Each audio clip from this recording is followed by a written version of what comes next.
Assalamualaikum warahmatullahi wabarakatuh.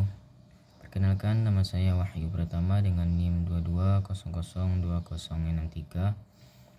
Saya di sini akan membuat video tentang business plan atau rencana bisnis yang saya buat sendiri untuk memenuhi tugas kewirausahaan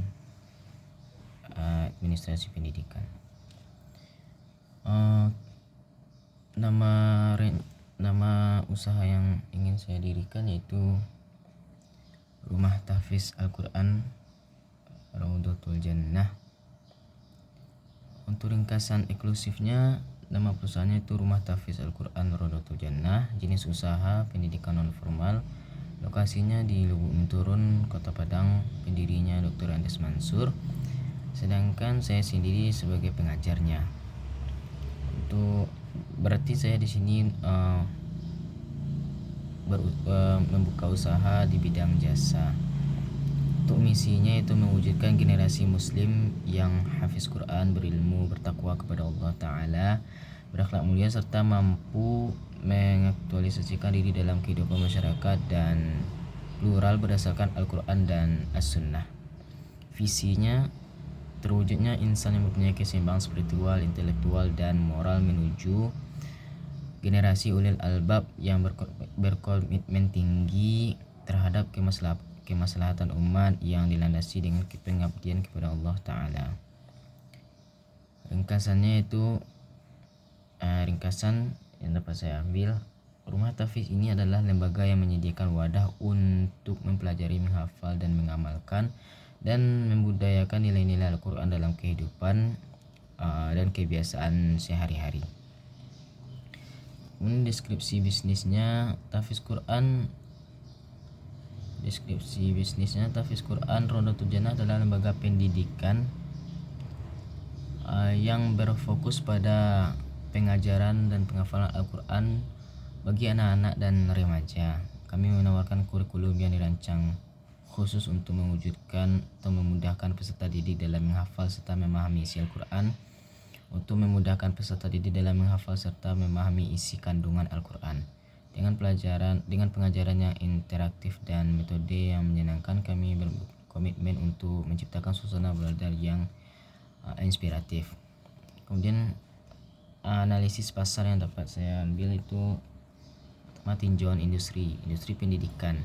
Khusus lembaga tahfiz Quran mengalami pertumbuhan itu signifikan di Indonesia. Dengan populasi muslim yang besar dan meningkatnya kesadaran akan pentingnya pendidikan agama, kebutuhan akan rumah tahfiz menjadi semakin relevan. Target pasarnya itu di usia untuk anak-anak atau remaja, untuk anak-anak usia 6 sampai 12 tahun dan remaja 13 sampai 18 tahun menjadi target utama dalam usaha ini. Analisis pesaing. Analisis pesaingnya itu pertama, kompetitor langsung itu rumah tahfiz lain yang sudah berdiri dengan reputasi yang sangat baik. Kompetitor tidak langsung, sekolah umum yang menawarkan pendidikan agama sebagai bagian dari kurikulum, serta lembaga pendidikan formal yang memiliki program. Keunggulan rumah tahfiz adalah berfokus khusus dalam menghafal Al-Quran dengan metode yang sudah terbukti, lingkungan belajar yang religius, dan mendukung perkembangan karakter serta program pelatihan untuk pengajaran yang berkualitas.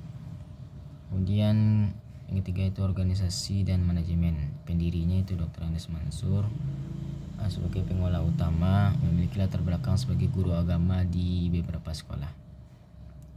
Sedangkan saya Wahyu Pratama sebagai tenaga pengajar dan staf administrasinya. Saya sendiri yang sudah memiliki pengalaman lebih kurang 4 tahun sebagai pengajar para penghafal Al-Quran. Struktur manajemen. Pengelola utama itu Dr. Andes Mansur, staf administrasi saya sendiri Wahyu Pratama, kemudian tenaga pengajar 1 Wahyu Pratama, saya sendiri juga. Kemudian tenaga pengajar 2 itu ada rekan saya bernama Salman Asfari. Kemudian 4, layanan utama. Yang pertama itu kelas tahfiz Quran, program penghafal Quran dengan pengajaran terstruktur sesuai dengan tingkat kemampuan siswa, pemula hingga lanjutan.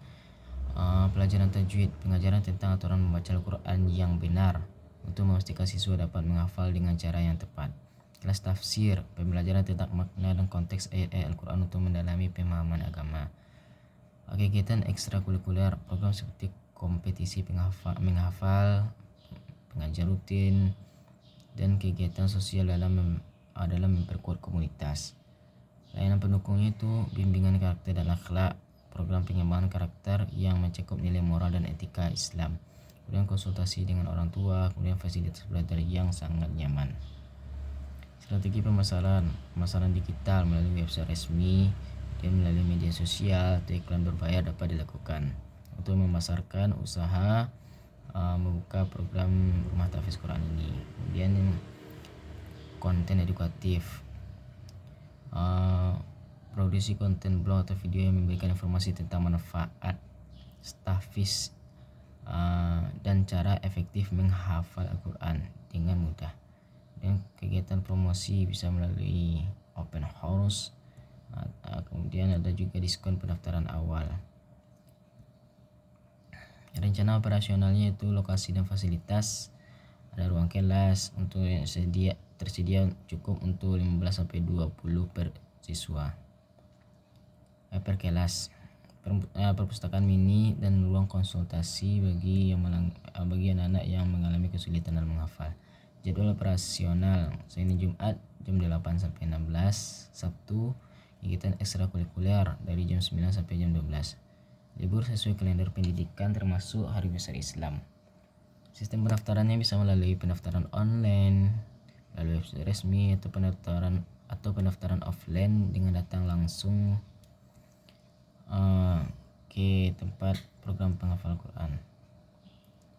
Rencana keuangan, biaya konstruksi, biaya bangunannya antara 1 juta sampai 2 juta tergantung bahan dan desain. Untuk bangunan seluas 200 meter biaya bisa antara 200 juta hingga 400 juta. Fasilitas tambahannya itu ruang kelas, biaya untuk ruang kelas atau perpustakaan dan ruang konsultasi dapat menambah biaya. Perkiraan biaya sekitar 20 juta hingga 30 juta untuk fasilitas tambahan. Peralatan dan furnitur meja kursi, peralatan pembelajaran, biayanya sekitar 50 sampai 80 juta. Biaya izin dan administrasi, izin pembangunan, biaya untuk mendapatkan izin dari pemerintah setempat itu harus kita urus, untuk pembiayanya sekitar 5 juta sampai 10 juta. Biaya operasional awal, biaya promosi seperti pemasaran awal, pembuatan spanduk, media sosial, website, estimasi biayanya sekitar 5 juta sampai 7 jutaan. Total estimasi biaya dengan semua komponen yang telah disebutkan tadi, minimum biaya yang disediakan itu 280 juta dan maksimumnya 527 juta.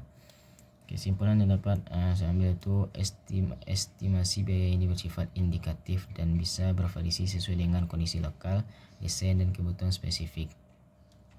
Disarankan untuk melakukan survei harga tanah. Jadi harus saya adakan survei untuk mengetahui berapa harga tanah dan melakukan konsultasi dengan kontraktor untuk mendapatkan estimasi yang lebih kuat, yang lebih akurat. Saya dapat melampirkan itu resume para pendiri, surat aktif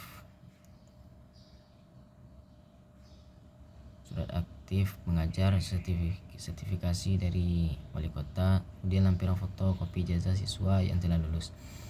Sekian dari saya tentang bisnis plan saya. Terima kasih atas perhatiannya. Mohon maaf. Wassalamualaikum warahmatullahi wabarakatuh.